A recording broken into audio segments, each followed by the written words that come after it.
welcome back. In our last question, we talked about the innovation in care, and with your experience over the years. As I said initially, when you started, the practice was different, but there have been a lot of improvements so far because of new technologies and new ways of working. Also, with the new laws that have evolved over the years in safeguarding issues and all that. So we're talking now about best practice and innovations in elder care. And I would like to know, what are some innovative approaches or technologies that have come around now in improving elder care today, the ones that you are aware of? What I would like to say, like years ago, people used to use care home like somewhere when you are out of the society, you go there and you live your life until you die, probably. But today, care home is like another home for somebody. You need to live your life the way you used to live when you were, because you need support probably 24/7. That's why you are there. Okay. But you still live the way you could be. If you want to go out, the staff they are there to support you to go out. Anything you want to do, if you any favorite thing that you like to go to the cinema or to go to the pub. I know sometimes I used to take our staff to the pub to drink. So it's just somewhere you need to be because you need support for 24 hours instead of when you be helping by yourself. That's the difference. And today with technologies like care plan used to be done in papers, folders. Today now is in online software, all information kept in, medical record, which medication you need, always kept in the system, the laptop. If you go the password, well protected. You go the password, you go in, you check, everything is there, instead of going to the paper and look for them. That's a good one, because but there's a difference between care home and residential. Right? And can you dwell a little bit on that?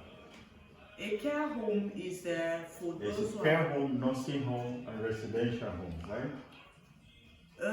Nursing home is almost for those who are not able to help themselves. Okay. Most of them are bed bound. Yeah. Residential, they are like those who can help themselves a little bit, but they need support still. Yes. All of them are vulnerable people. Yeah, but in residential, they can at least help themselves. You just encourage them to be more independent when they get help. Yeah. Yeah. That's it. Sorry. Okay. How do you ensure dignity and independence for elderly residents while providing necessary assistance? It's a best practice. Good. The best practice is all about person-centered care and staff training, development, and quality of safety standard. Let's talk about person-centered care in the care homes. What is it? It's involve families member in care planning, in making decisions. It's very important. Sometimes you need to involve the family members because they know the story of the member you're supporting. That means you are putting in place the best practice in care homes. So encouraging staff residents to make choice decision in daily activity.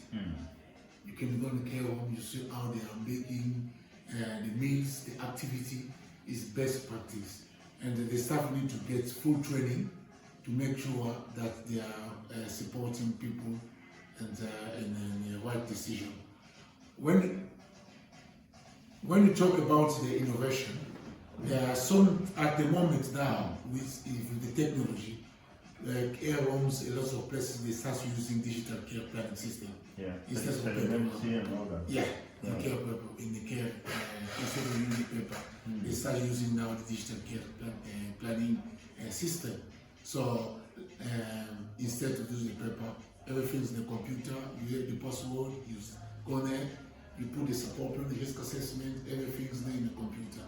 So to make things quite easy. Back in the years ago, it was just very difficult. Yeah.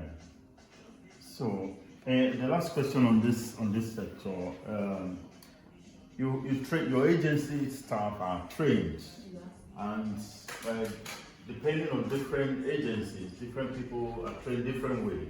So is there something special or particular, the ways you train your staff, what you want to enlighten others? What are some of the good practice that all caregivers and care agencies should adopt as they send staff to the field? You know, we're talking about helping vulnerable people. Yes.